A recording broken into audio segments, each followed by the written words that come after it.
नमस्कार दोस्तों, आप सभी का स्वागत है न्यू एमपी न्यूज 24x7 में। मैं हूं आपके साथ साक्षी गुप्ता। ये बढ़ते हैं कुछ खास खबरों के साथ। मिटाऊंगा सतर्कता की ताकत से टीबी के भेदभाव को खत्म करूंगा। पूर्ण समर्पण की भावना से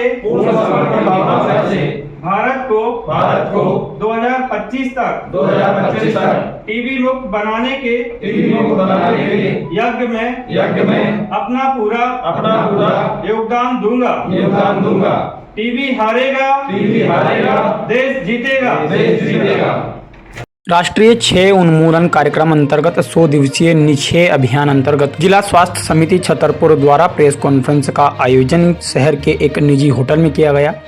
जिले में चलाए जा रहे 100 दिवसीय निक्षय अभियान के संबंध में जिला क्षय अधिकारी रविंद्र पटेल ने जानकारी देते हुए बताया कि शासन के निर्देश अनुसार 7 दिसंबर 2024 से 23 मार्च 2025 तक टीबी मुक्त अभियान चलाया जा रहा है, जिसके अंतर्गत प्रत्येक विकासखंड में ऐसे लोगों को चिन्हित कर उनका निःशुल्क उपचार और निःशुल्क दवाएं प्रदान की जा रही हैं।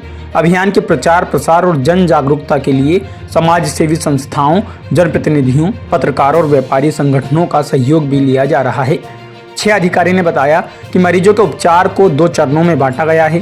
पहला चरण आईपी चरण है। इस चरण में उपचार शुरू होने से 2 माह तक होता है व डीआरटीबी में 6 से 9 माह का होता है। दूसरा चरण सीपी चरण के नाम से जाना जाता है। इसका उपचार 2 माह के बाद से लेकर उपचार पूर्ण होने तक का चरण कम से कम 4 माह का होता है। कार्यक्रम के अंत में क्षय अधिकारी द्वारा टीबी मुक्त भारत बनाने की दिशा में उपस्थित पत्रकारों और क्षय उन्मूलन के कार्य में लगे कर्मचारियों को शपथ दिलाई गई।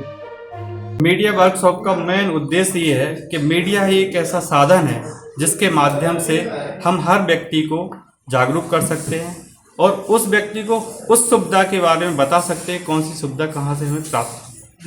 आज का एजेंडा क्या था, क्या उद्देश्य था? आज का एजेंडा हमारा ये था, टीबी मुक्त भारत अभियान के अंतर्गत 100 दिवस निश्चय जो चलाया जा रहा है उसके अंतर्गत बहुत सारे हमारे ब्लॉक्स में टीबी फ्री पंचायतें हमें करना है। तो ग्राउंड तक जा कर के जो हमारा अभियान चल रहा है उसके अंतर्गत हम क्या कर पा रहे हैं, कहाँ हमारी कमियां हैं, कहाँ हमारी अच्छाइयां हैं, तो इसको हम एक अच्छाई के रूप में उन व्यक्तियों को समझाएं जहां हम समझा नहीं पा रहे हैं। तो आप लोगों के माध्यम से वो लोग निकल के आएँ।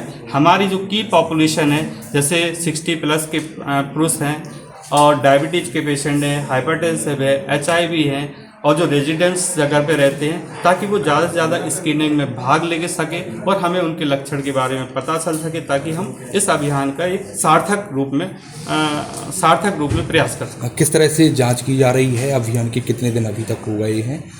अभियान हमारा 7 दिसंबर से स्टार्ट हुआ था और 23 मार्च तक चल रहा है, जिसके अंतर्गत हमारे जितने भी स्वास्थ्य केंद्र वहाँ पे CHO के माध्यम से स्क्रीनिंग जो रूटीन OPD है, हमारे जिला अस्पताल की जो रूटीन OPD है, टीबी क्षय चिकित्सालय की जो रूटीन OPD है और जितने सामुदायिक स्वास्थ्य केंद्र वहाँ जो रूटीन OPD है, जो सस्पेक्टेड पेशेंट रहते हैं 60+ हैं उनको एक्सरे और कफ की जाँच कराई जाती है।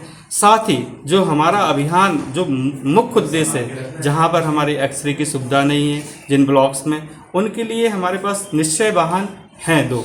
उनके माध्यम से वहाँ ग्राउंड पे जाके उस स्वास्थ्य केंद्र पर के जाके या केंद्र पर जा कर के उसी में हमारा पोर्टेबल एक्सरे के माध्यम से उनका चेस्ट एक्सरे किया जाता है। किसी को सिम्टम्स से वहाँ उनके कफ की जांच ली जाती है। निःशुल्क एक्सरे की भी व्यवस्था की गई है? निःशुल्क एक्सरे की ही व्यवस्था है, टोटल निःशुल्क ही है।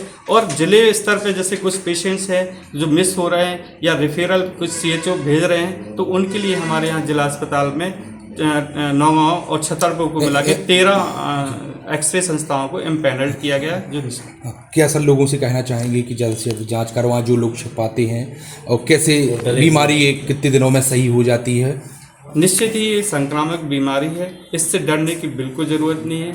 इसका हम विधिवत इलाज लेते हैं तो ये हमारी बीमारी 6 महीने में ठीक हो जाती है। अगर जो विधिवत नहीं लेते हैं, ड्रग रेजिस्टेंस हो जाते, तो उनको हमें ज़्यादा दिन तक दवा खिलानी है। और जो व्यक्ति दवा खा चुके हैं, तो कुछ टीबी चैंपियंस भी हमारे काम कर रहे हैं कि मैंने दवा खाई है, मैं कैसे ठीक हूँ। तो इसमें जिनको भी ये लगता है कि मुझे लक्षण है, उन्हें स्वयं से बाहर निकल के आना चाहिए, अपनी जांच कराना चाहिए और टीबी मुक्त भारत अभियान में सहयोग करना चाहिए।